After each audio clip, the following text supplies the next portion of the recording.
Matt Hardy. Matt Hardy is the topic tonight for a very special Wrestle Walk with Mike.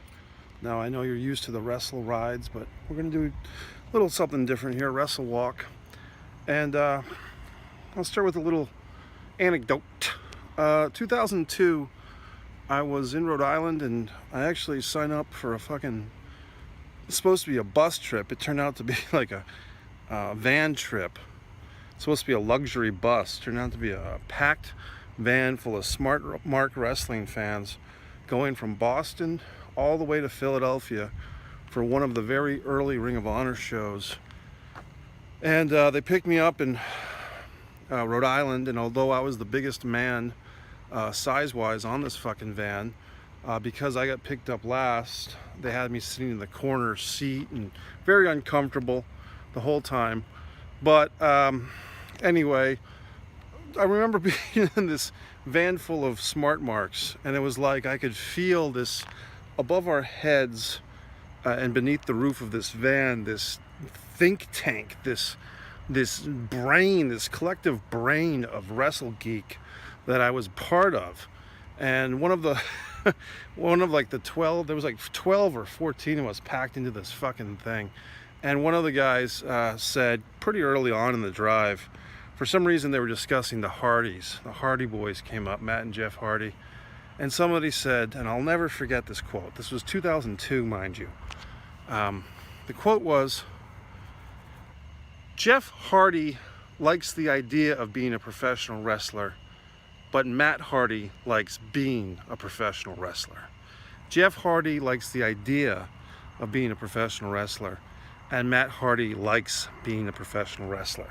And I thought that was a great little sound clip, and I sat there thinking, is there a fucking difference? But if you really know the history, how this thing has played out with these fucks, the Hardys, and their relationship with the fans and Lita, and all their ins and outs and outs and ins, yeah, it does. There's a difference. And look, you know, you can't really talk about Matt Hardy without giving some shout out to Jeff. I'll get that out of the way. Jeff has struggled. We wish him well. But he's kind of been one of these guys who maybe his in-ring style was just too Daredevil-esque, too many injuries, you know, collaborating with his addictive nature and so forth. But let's talk about Matt Hardy. And I think about 4 or 5 years ago, that's when in the old, you know, TNA or Impact Wrestling, while they were struggling to keep a fan base, but still had a decent amount of fans, Matt Hardy and this whole broken Matt Hardy thing really caught on. And I'm not going to go into the replay and every little nuance, but when he went to, you know, he was really one of these guys that had an audience unto himself, you know, with YouTube and the videos and the fucking drones and his wife and, you know, brother Nero as Jeff Hardy. Really had this cool thing going. Then you could say he made a mistake, a tactical error, you know, thinking that if he went back home to WWE and brought this to the largest audience, this fucking cliche, you know, let me bring my little indie cred to the largest possible audience. And I guess, you know, TNA didn't initially want him to use that gimmick, and he had to get it cleared and all this stuff. But eventually, once it was in the WWE, it didn't work. It really fell flat. And Matt, as I guess they call him Woken Matt Hardy, it just fell flat. They had one good little thing, I think, with Matt Hardy and Bray Wyatt to close a Monday Night Raw. Kind of a predecessor to these movie matches. And of course on TNA, the Final Deletion, I believe, with brother Nero, was really the precursor to all this cinematic matches. The point is, people started paying attention to Matt Hardy again. People started thinking, man, maybe, you know, Matt was the peanut butter to Jeff's jelly this whole time. You know, maybe Matt is the real deal. And it goes back to that quote from that kid in the van. You know, Jeff Hardy likes the idea of being a professional wrestler. Matt Hardy likes being a professional wrestler. So now I want to say, let's flash forward a bit. Like I said, we're not going to go through every match analysis. Just my point is, I'm watching Matt Hardy now on AEW Wednesday nights, and I really do feel that Matt Hardy has been one of these guys that suffered the greatest because of the lack of an audience, the lack of a live audience. Of all the people, you can say Drew McIntyre in WWE as a champ, new champ, Braun Strowman, of all the guys who really needed that pop, that audience reaction, I think Matt Hardy, you know, his comeback, his return to non-WWE warfare, in this case AEW, it's fallen flat, for me at least. And I think the biggest reason is he doesn't have that crowd reaction.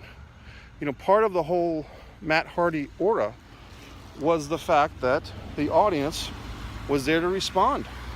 The audience was there to cheer.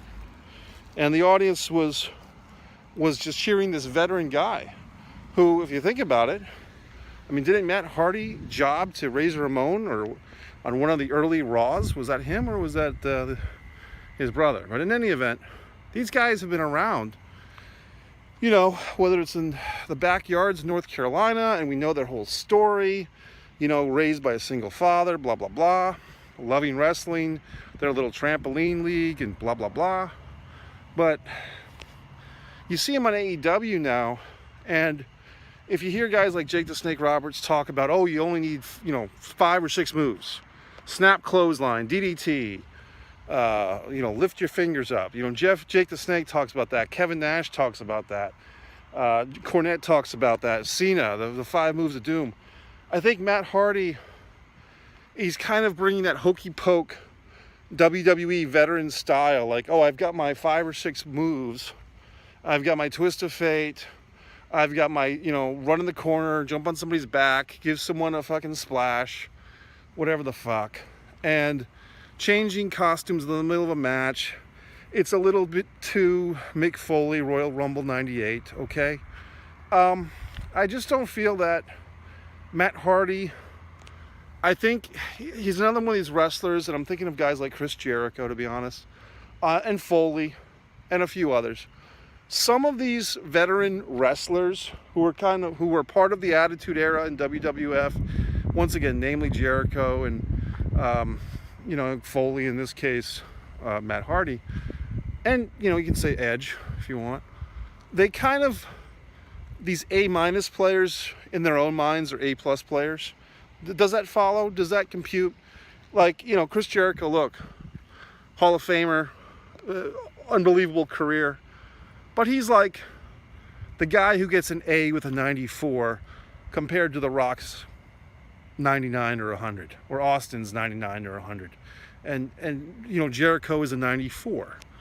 I mean, back when I was a kid, 94 was the lowest possible A. And I know some of you in slower states with lower credentials could probably get an A with a 90. But in my school, you needed a 94.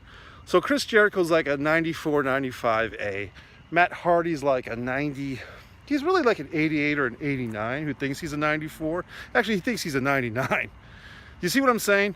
Some of these guys who've been around for fucking ever, they overestimate themselves, and it comes down to vulnerability. These wrestlers, what you have to understand, wrestling fans, is these wrestlers really are vulnerable because they know they're in a silly profession. They know they roll around in tights with other men for a living, and that if you really sat there and thought about it, it would just be absurd that anybody cares what they're doing. But we're wrestling fans, we're addicted, we've gone through this. So when I think of Matt Hardy, it's really a guy who, not taking away anything, he's a 94, but in his own mind, in his own Matt Hardy brain, he's pushing himself a little bit higher than he's worth. If, you know, good old JR, Jim Ross, would always say, if you could buy him for what he's worth and sell him for what he thinks he's worth. So this Matt Hardy and AEW in sync, it's not working for me. It's a cliche to see him out there kind of doing his 4 or 5 moves and just being efficient and thinking, and of course he doesn't know that the audience is not there, that we're watching remotely from TV. If there was a live audience and they weren't giving him that full reaction that maybe he's expecting that we're giving him at home, maybe he'd change things up a little bit, tweak things. But I just feel that Matt Hardy is kind of coasting, resting on his laurels and overestimating his worth.